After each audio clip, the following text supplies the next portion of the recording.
మహాగణుడు, మహోన్నతుడు, సర్వాధికారి, సత్యవంతుడు, సర్వయుగములలో రాజై ఉన్నవాడు, అక్షయుడు, అద్వితీయుడు, ఎవరూ సమీపింపరాని తేజస్సులో తాను మాత్రమే నివసించువాడు,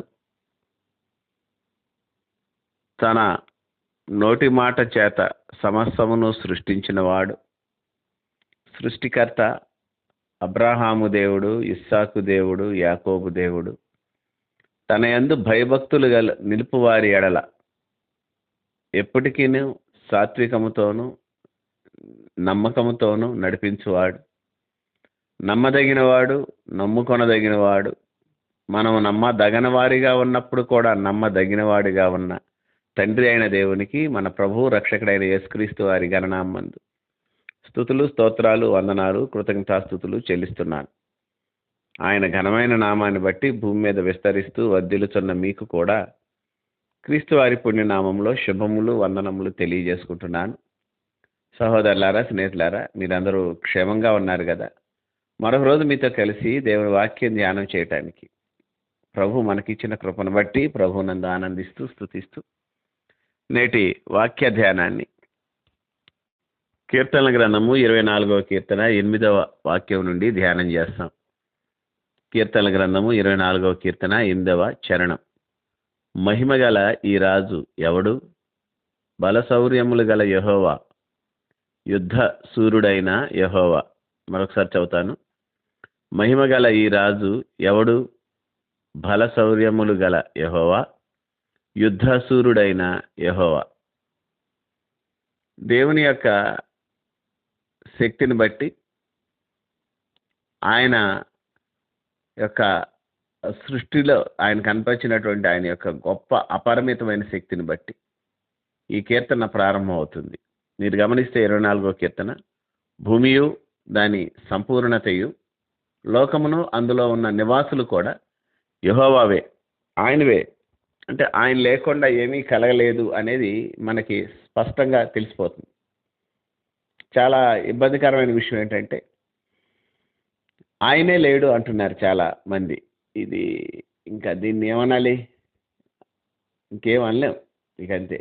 ఏమంటాం అని? ఆయన లేకుండా ఏదీ లేదు అని గ్రంథం ఇంత సత్యం, ఇంత స్పష్టంగా మాట్లాడుతూ, ఆయన దగ్గరికి వచ్చిన వాళ్ళని ఆయన రూపంలోకి మారుస్తూ ప్రయత్నించి, లేదా ఆయన రూపంలో మార్చడానికి ఆయన చేసినటువంటి ప్రయత్నాలు స్పష్టంగా మన జీవితాల్లో కనపడుతున్నా సరే, దీన్ని తోసివేసి నిర్లక్ష్యంగా ఆయనే లేడు అని మాట్లాడేవాడిని మనం ఎంతవరకు కన్సిడర్ చేయాలి? ఎంతవరకు దాని గురించి, వాళ్ళ గురించి ఆలోచించాలి? దేవుడు లేడని బుద్ధిహీనులు తమ హృదయాల్లో అనుకుంటారు. ఇక ఇంత తర్వాత మాటలు కూడా చెప్తే బాధాకరంగా ఉంటాయి. కనుక సహోదరులారా, సమస్తాన్ని సృష్టించినటువంటి దేవుడు, సకలాన్ని జరిగించినటువంటి దేవుడు, ఆయన లేడు అనే వారి ఎడల కోపంగా ప్రవర్తించట్లేదు, ఇంకా జాలి కలిగే ఉన్నాడు. కారణం ఏంటి? ఆయనకున్న నైతిక విలువలు వేరు, ఆయనకు ఉండేటటువంటి టైమింగ్ వేరు, ఆయన యొక్క చాలా దీర్ఘకాలిక ప్రణాళిక వేరు. మనం అనుకున్నట్టు పూట గడిచిపోవటం, రోజు గడిచిపోవటం, ఇన్స్టెంట్గా దొరికే కాఫీ లాంటిది ఆయన ప్రణాళిక కాదు. అట్లాంటివి కూడా ఉంటాయి. అయినను ఆయనకు ఆలోచన సహస్ర సంవత్సరాలు ఉంటాయి. సంవత్సరాలు ఆయన యొక్క ఆలోచన నిలుస్తుంది. యెహోవా యొక్క ఆలోచన ఈరోజు నిలిచి రేపు పాడైపోయేది కాదు, ఇంకోటేదో కాదు. యెహోవా యొక్క ఆలోచన ఆయన సదాకాలం నిలుస్తుంది.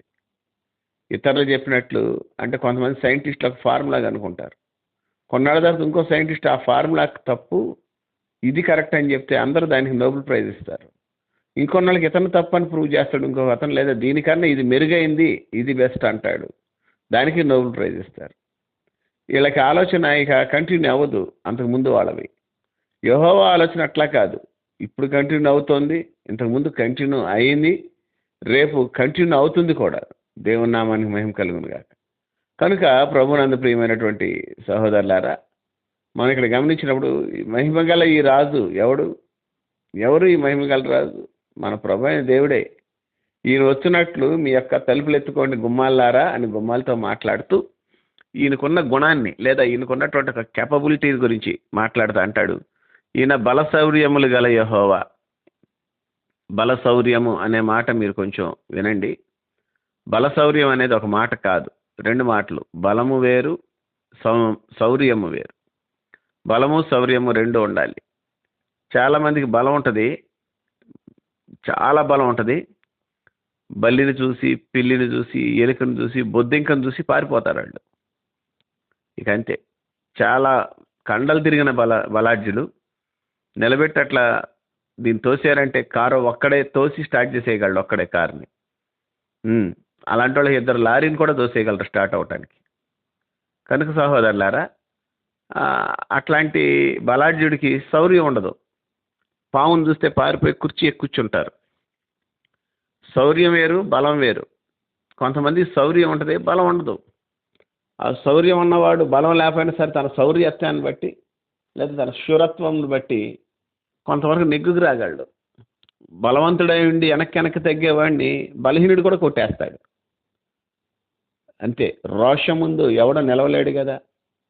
కాబట్టి మన దేవుడు ఎవరు అంటే మూడు విషయాలు ఇక్కడ మనకి చాలా అనుకూలమైనవి, అవసరమైనవి గ్రంథం దేవుని గురించి తెలియజేస్తుంది. ఒకటి, ఈయన బలం కలిగిన దేవుడు. ఈయన బలం, నా బలం నాదని ఒకసారి ఆయన చెప్తే మనకు 2 సార్లు వినపడుద్ది. అంటే అంత రీసౌండ్ ఇచ్చేటటువంటి బలం. ఇంకో మాట చెప్తాను నేను మీతో. ఈయన బలం ఏదైనా అసాధ్యమైన దేన్నైనా సాధ్యపరిచేస్తుంది ఈయన బలం. అంటే నీ ఇమాజినేషన్స్ని బియాండ్ యువర్ ఇమాజినేషన్స్ ఉంటుంది ఈయన బలం. దయచేసి ఆ విషయం మీరు మర్చిపోవద్దు. మన ఊహల్ని మించి ఈయన బలం ఉంటుంది. ఆ బలం మీద మీరు ఆధారపడాలి, లేకపోతే కష్టం. నెంబర్ 2, ఈయన శూరత్వం గురించి మాట్లాడుతున్నాడు. ఈయన ఎంత శూరుడు. ఐగుప్తు నుంచి ఫరో దగ్గర నుంచి విడిపించినప్పుడు ఆయన కిందకి దిగిరాల. మీరు అది గుర్తుంచుకోండి. యుద్ధం చేయటానికి ఆయన కిందకి ఎప్పుడు దిగిరాల. ఫరో దగ్గర తన సేనల్ని, దూతల్ని పంపించాడు. తన శక్తిని మోషే ఆహరోనుల ద్వారా కనపరిచాడు. వేరే తన ప్రజలతో మాట్లాడటానికి తానే దిగి వచ్చాడు. ఈయన యుద్ధ నీతి వేరే విధంగా ఉంటుంది. శత్రువుని దునుమాడతాడు, శత్రువుని తరుముతాడు, వెళ్ళగొడతాడు శత్రువుని. శత్రువు గడగడ వణికిపోతాడు. మిడ్నైట్ కబురు పెట్టి మీరు దయచేసి వెళ్ళిపోండి అని చెప్పి మిడ్నైట్ ఆర్డర్స్ పాస్ చేపిస్తాడు దేవుడు. మీరేం కంగారు పడాల్సిన అవసరం లేదు. దేవుడు అన్యాయస్తుడు కాదు. మీ విషయంలో తప్పక న్యాయం చేస్తాడు. అట్లా జరుగునుగాక. చాలా యుద్ధం చేస్తాడు. 3వ మాట అదే, బలము శౌర్యములు గల యెహోవా. యుద్ధశూరుడైన యెహోవా అంటది. యుద్ధశూరుడైన ఆయన యుద్ధం చాలా డిఫరెంట్గా ఉంటుంది. మీ ప్రజల పక్షంగా యుద్ధం చేస్తాడు. చూడండి, ప్రజలు నిలబడతా ఉంటారు. ఒక్కోసారి ఆయన ఉరుములు మెరుపులు కురిపించి పంపించిన సంఘటనలు ఉన్నాయి. అట్లాగే వీటన్నింటి మించి ఆత్మ విషయంలో నీతో యుద్ధం చేస్తాడు. నీ గురించి నీ గురించి యుద్ధం చేస్తాడు. ఎప్పుడన్నా మీరు చక్కగా మంచి అభిషేకంతో ఉండి ప్రార్థన చేసేటప్పుడు మన చేసిన పొరపాట్లు లేదా మనం చేసిన పాపాలని దేవుని దగ్గర ఒప్పుకోవటానికి ఆత్మదేవుడు సహాయం చేస్తుంటే ఒక బలమైనటువంటి ప్రేరేపణ మనం కలిగి ఉంటాం. అంటే మనకు తెలియకుండానే భాషలు మాట్లాడే వాళ్ళు అయితే విభిన్నంగా భాషలు మాట్లాడతారు. డిఫరెంట్గా ఉంటుంది. మోకాళ్ళు వేసుకున్న వాళ్ళు సైతం మెల్లమెల్లగా మోకాళ్ళ మీద జరుగుతూ గదుల్లో మూలకెళ్ళిపోతుంటారు. పాపాల గురించి మనం ప్రార్థన చేస్తున్నప్పుడు దేవుని యొక్క పరిశుద్ధాత్మ వలన ఒప్పింపబడినప్పుడు పాపం నుంచి బయటకు వచ్చేటటువంటి బలాన్ని దేవుడు మనకి ఆత్మలు ఇస్తుంటాడు. అది మాటలకు అందనటువంటి ఒక ట్రెమెండస్ ఎక్స్పీరియన్స్. మాటలకు అందదు అది. ఎందుకని అంటున్నానంటే నాకు రాట్లా చెప్పటం. I experienced it few times. కొన్నిసార్లు నేను దాన్ని అనుభవించా. మొదటిసారి అనుభవించినప్పుడు అట్లాగే మోకాళ్ళ మీద అట్లా పక్కకి వెళ్ళిపోయా. మోకాళ్ళు వేసి మోచేతులు కింద పెట్టి ప్రార్థన చేస్తుంటే కారిన కన్నీళ్ళు మోచేతుల దగ్గరికి వచ్చి అవి జారిపోయే చేతులు. అప్పుడు మళ్ళీ నిలువు మోకాళ్ళు వేసేవాడిని. కనుక సహోదరులారా, అత్యంత పాపాత్ముడైనటువంటి నా జీవితంలో తన యొక్క పరిశుద్ధత అనే బలాన్ని, రక్షణ అనే బలాన్ని చూపించినటువంటి దేవుడు తప్పనిసరిగా మనుషులకి మేలు చేసే దేవుడే, నీ పక్షంగా యుద్ధాలు చేసే దేవుడు. ఈ విషయం మీరు ఎప్పుడు మర్చిపోవద్దు. మన కొరకు యుద్ధం చేస్తాడు దేవుడు, యుద్ధం మీరు చేయరు. కనుక బలశౌర్యములు గల దేవుని సేవించడానికి మనం ముందుకెళ్ళాలి. నీ పక్షాన నా పక్షాన యుద్ధాలు చేసినటువంటి దేవుడిని సేవించడానికి మనం ముందుకెళ్ళాలి. మనం ముందుకెళ్ళిన కొద్దీ ఆయన మనకు దగ్గర అవుతూ ఉంటాడు. అట్లా ఆయన మనకు దగ్గరై మనం దేవునితో నడవటానికి కావాల్సిన కృప, కాపుదల, క్షేమము దేవుడు మనందరికీ అనుగ్రహించునుగాక. ప్రార్థన.